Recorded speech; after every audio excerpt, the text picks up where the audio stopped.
look at the rotor, make sure we're looking at the lettering and we're not looking at the backside, and remember to not touch the braking surface because your hands will contaminate the rotor surface.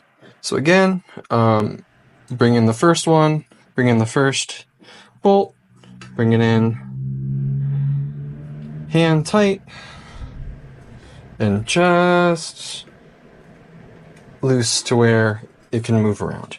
We will again make sure we're at 6 Newton meters, and go like a car. And just make sure we're getting all those tight.